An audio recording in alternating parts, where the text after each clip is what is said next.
question. Is it rugula with marzipan in it, or do they call it marzipan rugula because the marzipan bakery makes it? I think the latter. Okay. Because I like marzipan also, but that's like almond paste, and they make Yeah. like little fake fruit shaped things out of that, right? Yeah. And this doesn't have that. This is like a chocolate. Here, let me find a picture.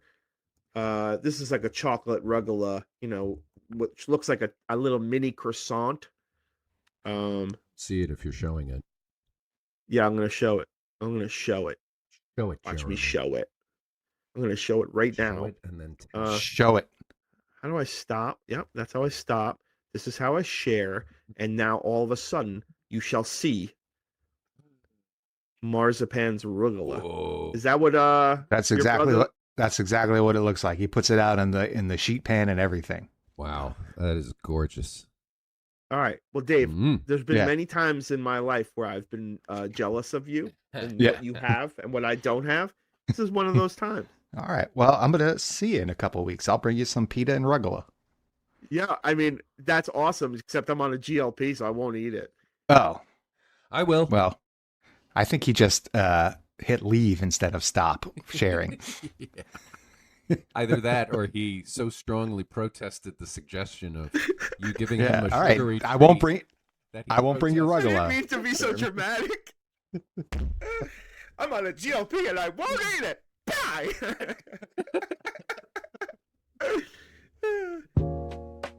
What happens when three high school friends reunite during a Trump apocalypse? I'll tell you what happens. They do a podcast, little buddy. Oye, Venezuela. La tuya. You are watching Generation Exile.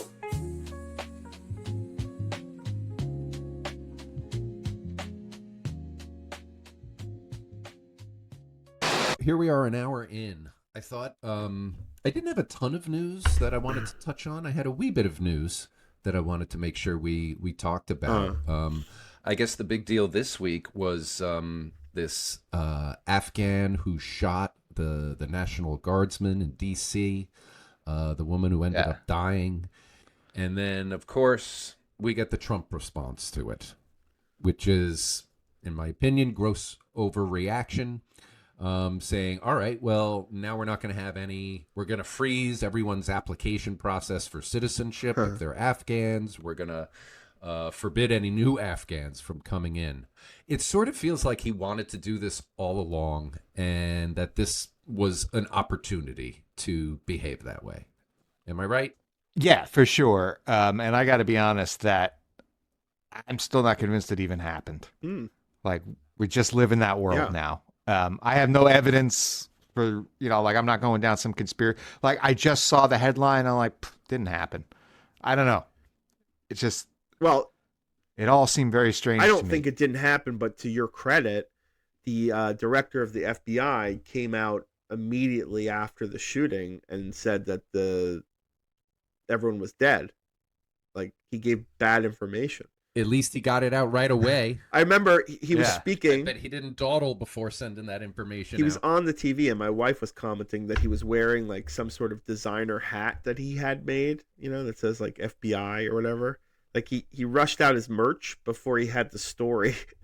And so he was reporting that these people were dead. And, unfortunately for the family, like one of them died after that. Right. Well, he has no business being director of the FBI, so it's wholly unsurprising. The first sort of line of, blame that came from Trump et al. And continued into the Sunday shows today was that this guy came to the country under Joe Biden. However, his asylum was just renewed by Donald Trump just this year.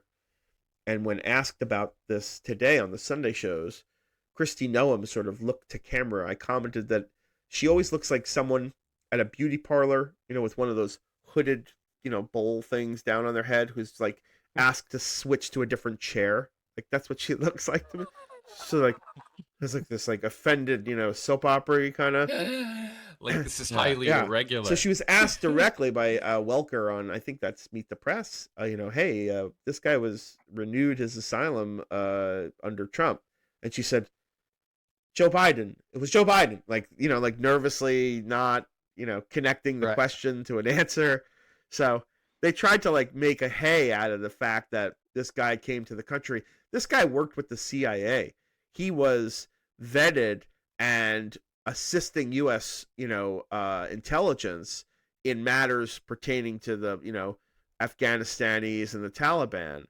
And it's in the time between that ending and his renewal of asylum where something snapped in him and he decided to become a mass murderer, or a murderer, I guess, 2 people.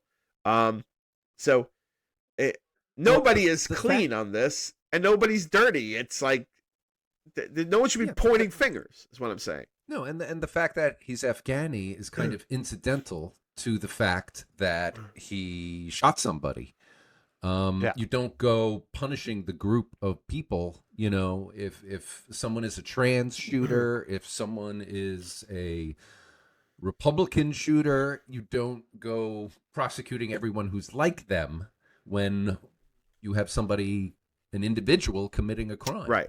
That's what crazy people do. To put this in language our president can understand, just because one McDonald's gives you diarrhea doesn't mean all the McDonald's are going to give you diarrhea. That's a great analogy, Dave. That is something our president could absolutely understand. The fish fillet, what's McDonald's called their fish? Filet-O-Fish. That's his favorite menu item, by the way. Well, is it really? That's how he got so healthy. That's why he has perfect cholesterol. I eat a never fish. Seen a healthier president. I eat a fish diet. That's why I stay in this incredible shape. When's his battery due for its? And what kind of batteries is he packing? Double D's or triple A's? They look like double D's. I've been busy at work on my AI funnies covering these various stories. I've been very song heavy the last 3 days. Today I did the Times Are a Changin' style song about the GOP resignations that are happening right now. I don't know if you heard, but the second GOP congressman has indicated that they are not going to return to their job. Like, who's the second one? The first is Marjorie Taylor Greene, first was who's somewhat surprising. Marge. I always perceived her as having a very strong following. She was super loyal. However, she wanted to be a senator, and Trump said no, and then she essentially turned on him after that. So they're fighting. So that was one. Troy Niels, I think is his name, a Texas Republican congressman. He's decided he's done. But if you think about it, Trump is calling the shots. The Republican Congress has been neutered. Mike Johnson is just a sycophant of the highest order.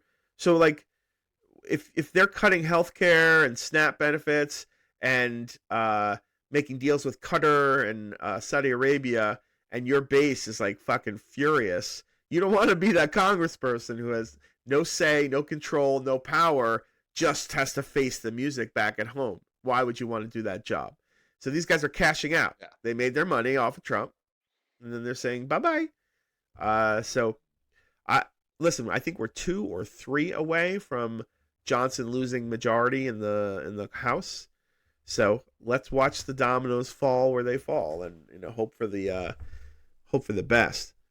But yeah, fingers crossed. I had a little fun with that today in my so the GOP is resigning, which is worth a look if you haven't, folk tune.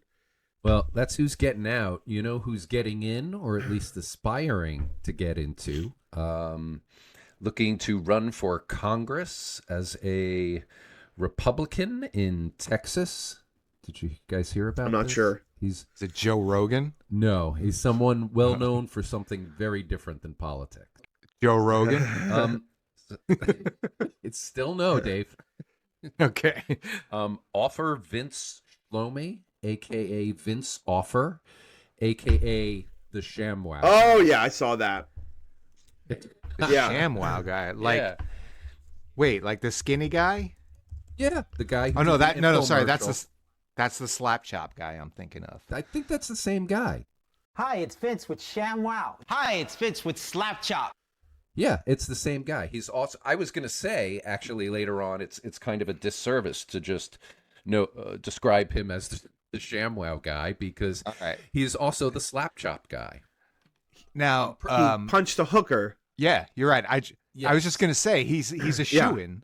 As long as he's loyal to Trump, he's a fucking shoo-in because he's already got hooker punching. Cannibal hooker. Well, and they love that. I think she was a cannibal. You know, I think this. That's guy, right. She tried to bite him or something, so he punched her. He is an Israeli American. Yeah, he is Israeli. Yeah, so he's changed his wicked ways, apparently.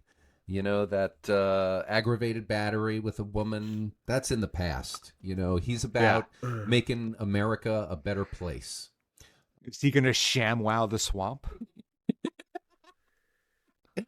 What a great fucking motto, Dave. Oh, my God. Thank you. You got to write speeches for this guy. Even though it would be using your purposes for evil. Hey, what were you saying, there was a Pete Hegseth story this week that's like right up your alley. I'm not sure if you heard. I saw a headline. Maybe you could share. Yeah, so the short and skinny is, you know, guys, how he's been blowing up boats in the Caribbean and Trinidad and with these sort of targeting narco terrorists allegedly without due process or any proof or any, you know, well. A report came out from an insider that he fired on this like Trinidad boat and then said kill them all for a second strike as guys were holding on to the burning raft. And that is like a clear violation of you know, international law. We don't. Where did this news everywhere? This is everywhere. Like, you don't. Is there a recording or someone saying he said I think it manifested as either a Washington Post story with, you know, whoever's their what do you call it, witness or contact, but it's quite a crazy story, and he doubled down when confronted, you know, saying it's a kinetic strike, you know, we're killing drug dealers. It's like you blew the boat up, and then as the drug dealers were like holding on, you know, for dear life to, you know, after you blew their boat up, you then ordered like American soldiers to kill them, which is a violation of law. So it's amazing the kerfuffle. He has time to do this when, you know, he's spearheading an investigation of the villainous Mark Kelly, right? Democratic. But you remember what that was about? Was Mark Kelly suggested that soldiers should not obey an illegal order. Well, 1 week later, we have our illegal order. Yeah. This is an exactly. illegal order. And that's why Trump had a hissy fit about it, whereas any other rational person would be like, yeah, obviously don't follow illegal orders. There are Democrat and Republican committees in Senate and the House that are now investigating Pete Hegseth, not just Democrats. This is a bridge too far for you know, what's left of the sane Republicans in Congress who have like military ties. You can't start this is what we accused, like, you know, enemies of doing, of murdering innocent people or of, you know, war crime. This is a war crime. Yeah, that's the word I was looking for. Yeah. It is a war crime. So I wrote a song you described as absolutely Secretary of War Crime, which is also available on Mr. Newberger's AI Funnies. Nice. It's I think it's a reggae hit.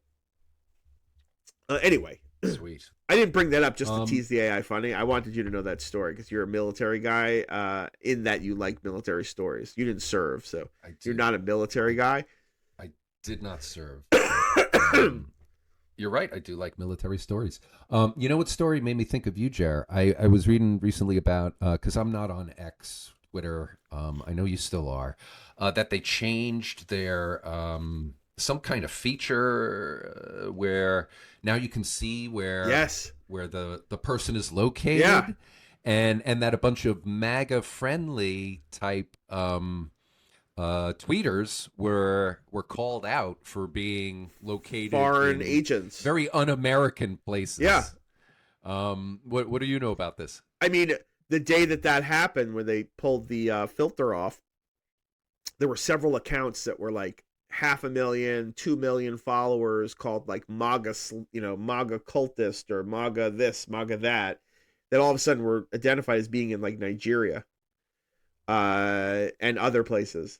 So like it was very demystifying for, what a con job Twitter is, where you feel like, oh, millions and millions of people must agree with the idiots on the Trump land, when really they're paid agents, probably by Russia, Right. living in places like Nigeria, Singapore, and have these successful accounts that continue to pretend like there are some American MAGA right-wing woman or man that's just sort of reacting to the awful liberals in their ways. They're just and they magnify messages that benefit these foreign entities that happen to be consistent with what MAGA is espousing. Yeah. And it should make you fucking think twice about what MAGA is espousing if you haven't already. I mean, kudos to we have. And they also sow a lot of Discord. That's the whole plan. No plug for Discord, the server thing, but no, but like how many liberal type people are out there arguing with Nigerians about abortion, like, and getting angry about it, so that when they go out into the world and they see people, they're like, oh, that's like, not to say that I see the person, but they project all the hatred for that person online onto their perceived enemies in real life. It's crazy, and it's been successful. These guys, I mean, they're like foreign agents that they've figured out a way to screw us and sow discord. So, yeah, I have been tracking that. I wrote a song about that one too, by the way. I did a Fela Kuti parody in my sort of effort to master all genres.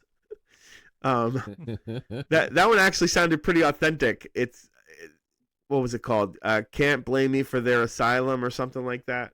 But yeah, Mr. Newberger's on top of these news stories. Like I'm working on a video game thing right now. You remember that game Adventure from Atari? It was like a little square. Yeah. Ran into dragons. Yeah. Well, it's slow going, but I'm making like a Donald Trump adventure where he's an orange square, and the world is like, things he encounters. It's going to take me quite a bit of production. That's getting Halo to cooperate just to make a little square go up. You think I was asking for some of the complex things like I'm usually asking for, like man is on the hand glide, through a valley, hits a can of tomato sauce. All right, so wait. Here's the Atari music, if you don't mind pushing play. Yeah, hang on. I got to switch back to that window now.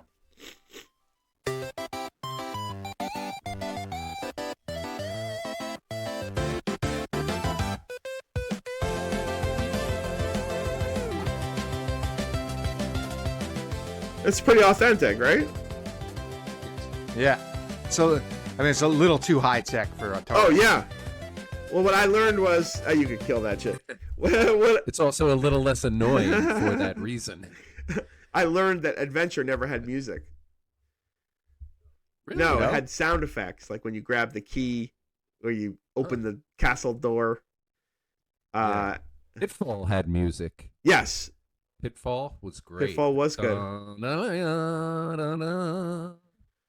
that yeah. One, when you jump over the alligators. Grab the vine, jump over the alligators, climb the ladder.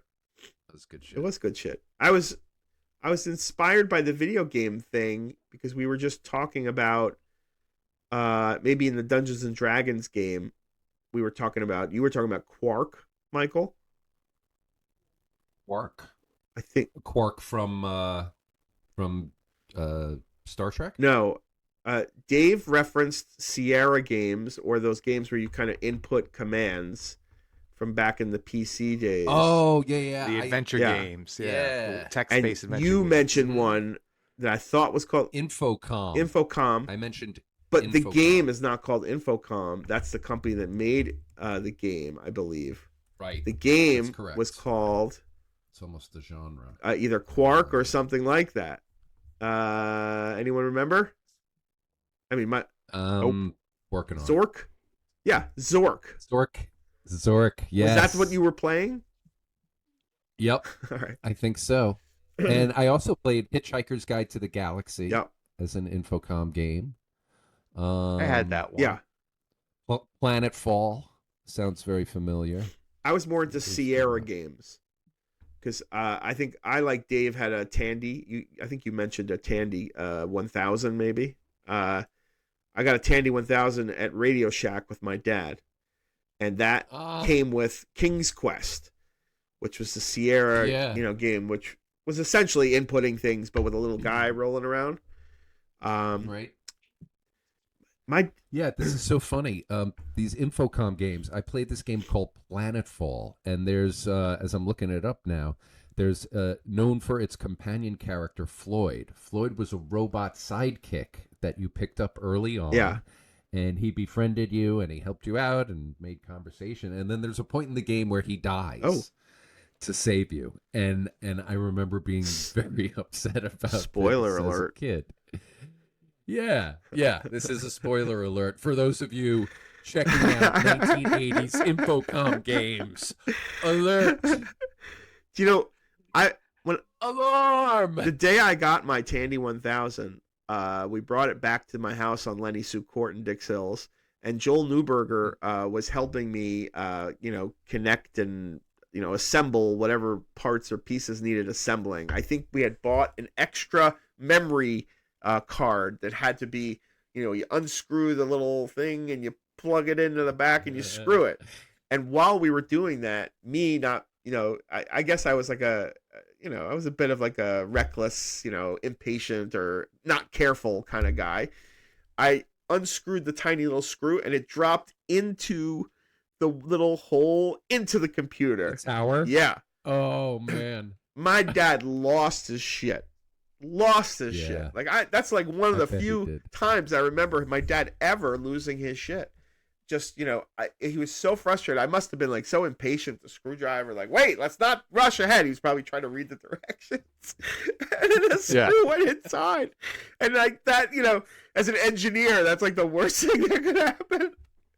That's right. I'm like, just take the computer and shake it. Can I tell you, as someone who worked in IT for many years back in the 90s, building these computers like PCs, I can't tell you how many fucking screws I dropped into the towers. I would have to spend like 30 minutes trying to fish it out. Like it's got caught like between the case and the motherboard, and you have to like get in there. And it happens. Joel Neuberger was not very understanding that day, but Well, Joel Neuberger just spent $2,000 for this new Tandy. Money was spent. That is exactly it, Mike. Yeah.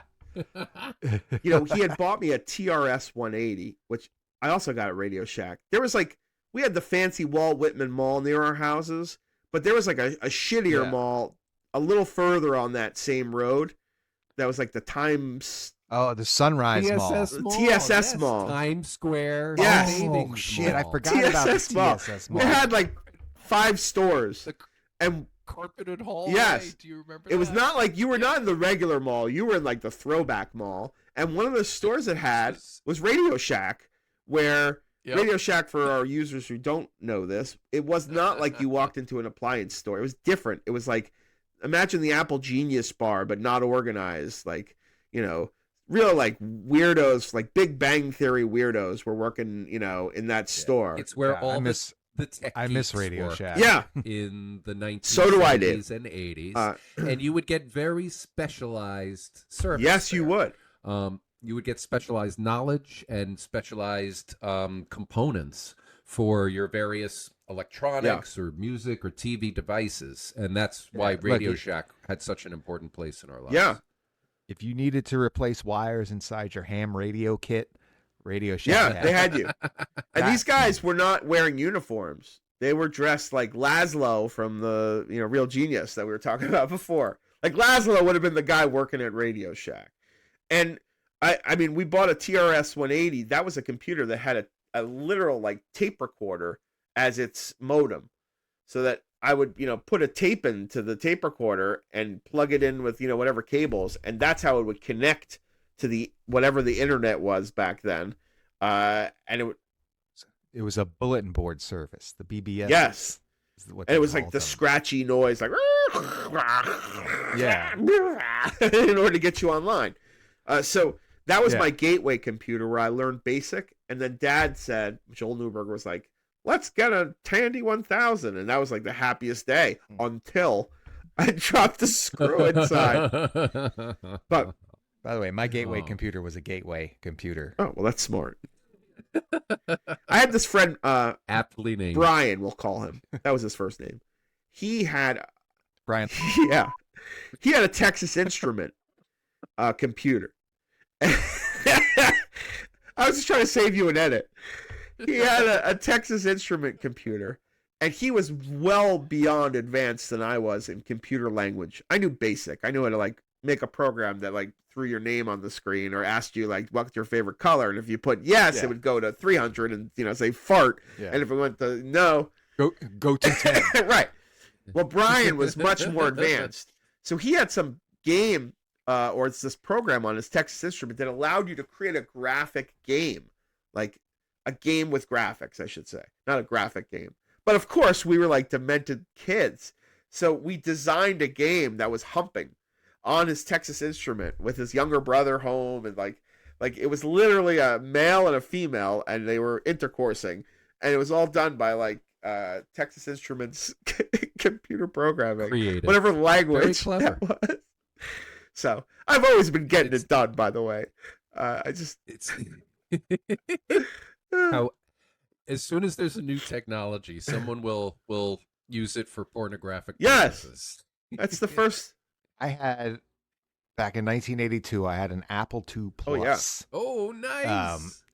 And nice. You remember like floppy disks made all these different kinds of noises depending on how it was accessing the data? Yes. I had this one program that you just ran it, and all it did was make very sexual sounds with the floppy disk while putting words on the screen. So the disk would go like chick-chung, chick-chung, chick-chung, and then on the screen you would hear like, yes, that's it. That's or you would read it.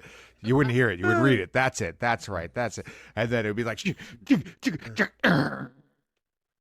and I remember that's how I learned the phrase "wham bam, thank you." That's hilarious. Because that's how the program ended. It said that, and then you were back to your C prompt. Dave, or I'm whatever right it there was. with you. I had an Apple IIc, which was arguably the world's first laptop. It was like an Apple II Plus, but it had a handle on the back. Very jealous of the 2C. It had a handle on the back. That's how it was different. Yeah. But yeah, all kinds of games like that. There was a strip poker game that if you managed to win it, you would eventually reveal one of two. I remember that. Very pixelated versions of a nude boobs. woman. Yes, I had that. I remember that game. Did you have the Leisure Suit Larry so Texas that was adventure? Sierra. So Okay. King's Quest was like the first game they created. Then they had, a few sequels. They created Police Quest, Space Quest, and then that game came out as one of Sierra's with like a little guy in like a white Travolta disco jacket. And the whole premise of the game was you had to have sex with like 3 women. Yeah. Before it was a visual game, it was just a text-based game. I remember when the first visual game came out, I was like, oh, I already know how to play this. I've been through this. I go to the bar. Buy her a drink. I remember my hormones exploded when I realized that King's Quest I started that game when I was like, prepubescent. So when all of a sudden my favorite video game was like trying to get laid, it was like, an awakening. Yeah. Something that's also worth mentioning about these old floppy games that we would play in the 1980s is, I don't know about you guys, but all of mine were hacked. They were all cracked by pirates, and then I would copy from a friend a cracked version of these games. So these games come out and people expect you to pay yes $50-$60 to buy a copyright protected, That's a fun game, Dave. That's a fun game we should always play, by the way. All right, I'm into it. Whenever someone's referencing someone, just take your best stab. You'll get it. So every single game, and I must have had at the end of the day a couple hundred of these pirated games. Captain Goodnight by Capcom, which was, if you remember that, Capcom is still around in some. Remember some Capcom? form. I don't remember that name or that game. Vaguely remember it. You remember Conan the Barbarian? That was a real Yes. popular one. Very simple scrolling, like 7 different frames of adventure, but you were a tiny pixelated Conan the Barbarian, and you had to Yes. accomplish various little tasks to make it through each board. Did you have Aztec? Aztec remember sounds that game. very familiar. Yeah. I'm That was a trying to cool game. I remember remember what that it one. looked like. It But, was just like a guy walking through rooms. It was like an early Pitfall almost. But he was walking through rooms inside like Montezuma's tomb or something. Yes, I totally remember that now. Yep, absolutely. Aztec. Oh my God, there's tons of these. I should pull out my old floppy disk. I still have the floppy disks. Oh, hey now. Yeah, but that is another episode. Right. So yeah, I like that Radio Shack at the TSS Mall. I mean, that was the only reason to go. I think the rest was like a big furniture store. Yeah, there was a furniture store. There was a bookstore there that I remember going to because they had like some. I'm not going to say sexy books, but like Joy of Sex type books that were adult themed, and no one seemed to interfere with my perusing them. So perusing or buying? Perusing, only perusing. Oh, okay. Never Got bought. it. Never bought. Yeah. I They ruined Radio Shack, by the way. Oh yeah. You ruined it? They ruined it. It became Oh. like, just like a widget store or like a Verizon. Yeah, well, it just wasn't. Relevant. It wasn't. Yeah, it didn't offer anything to the 21st century consumer. Like no one was building anything anymore. It's Right. probably many factors. A lot of electronic components these days are highly disposable.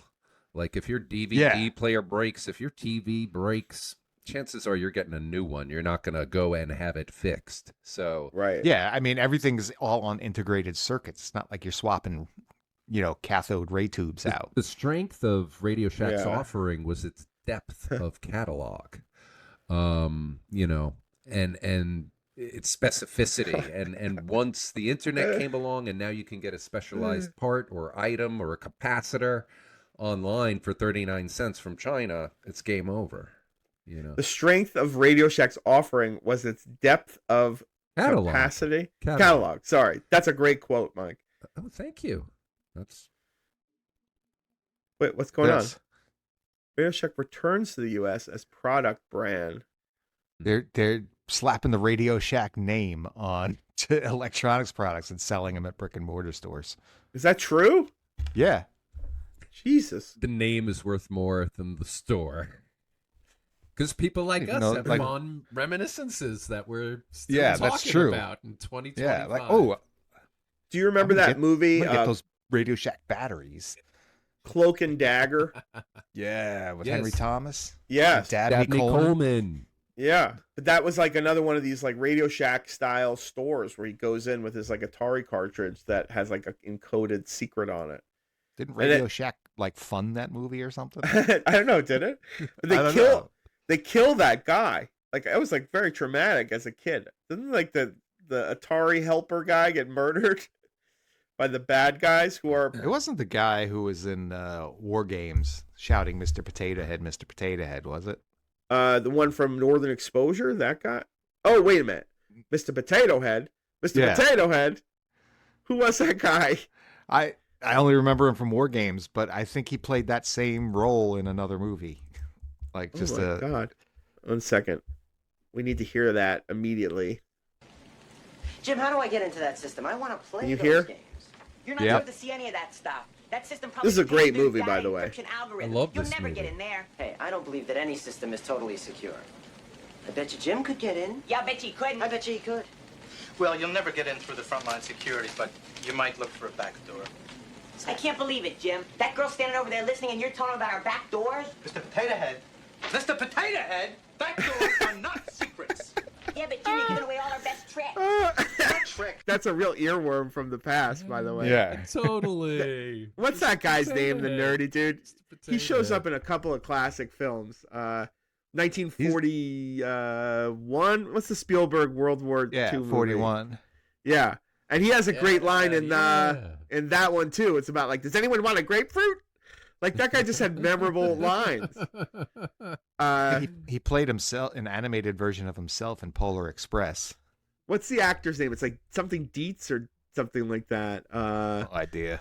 I gotta look that up now. He's that guy in that movie. 1941. I think he was like maybe arrested at some point. It's like Eddie Deason. D's nuts. Eddie Deason nuts. He was in Greece. You're gonna love my nuts. You're gonna love my nuts. Watch this. The SlapChop guy. Yeah, that's right. Back to the SlapChop guy. I forgot about that. This guy did a lot of movies. Holy macaroni. While we're watching videos, Yeah. can we watch this one of Trump being misogynist again? Oh yeah. Let's do that. Have you guys seen this one? No. I have. Nope. Asking a question about Afghanistan guy. Why do you blame the Biden administration? Because they let him in. Are you stupid? Are you a stupid person? Because they came on a plane along with thousands of other people that shouldn't be here, and you're just asking questions because you're a stupid person. Hey, Piggy.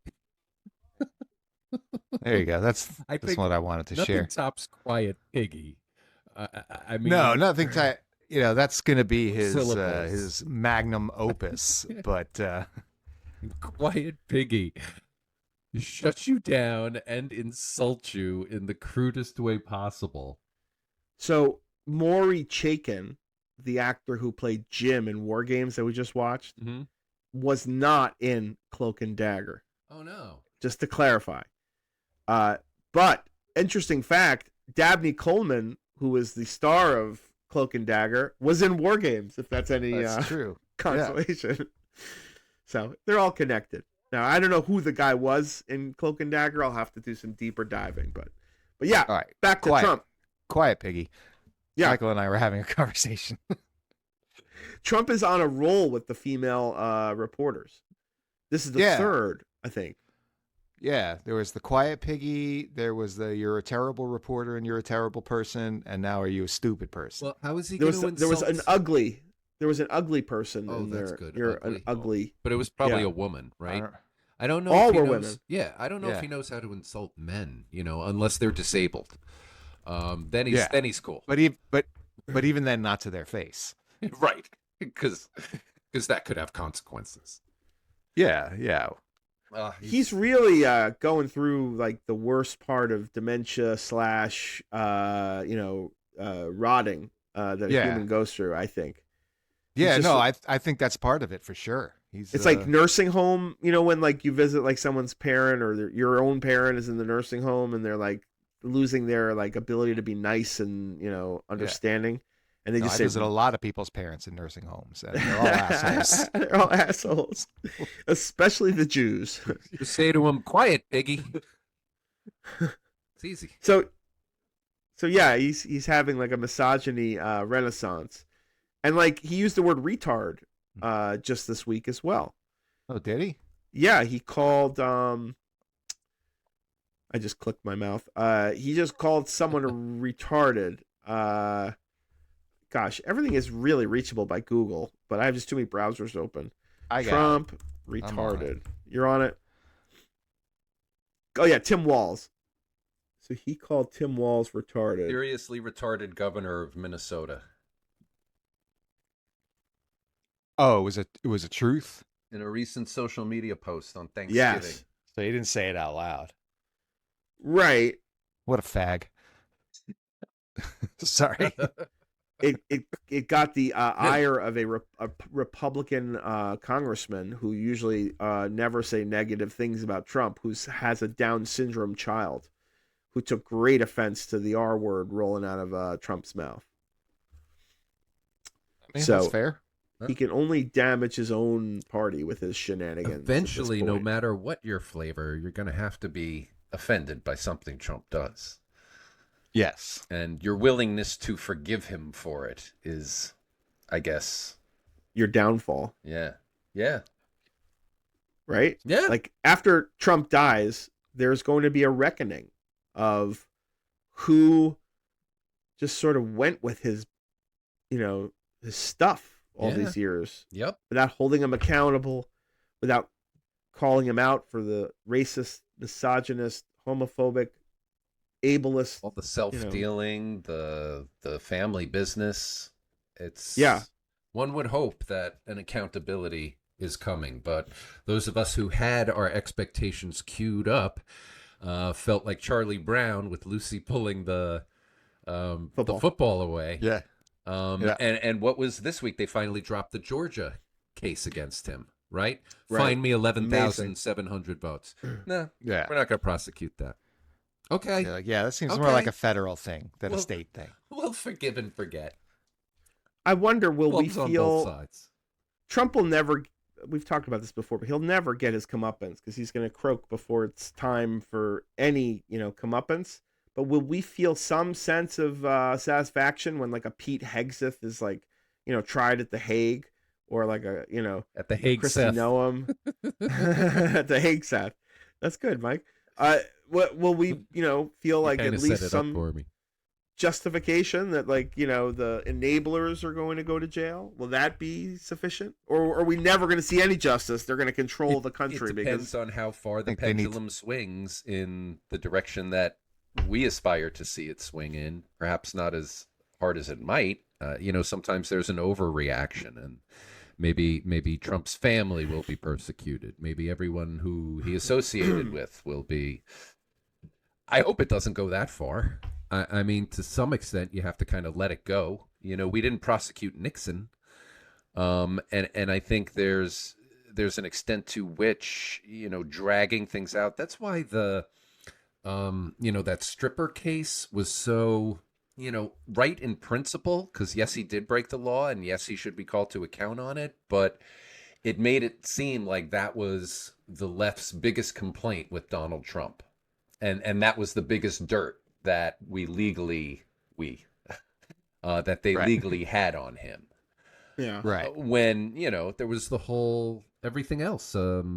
Insurrection. Jack Smith, the insurrection, everything Jack Smith was working on. Remember the classified documents? Remember that?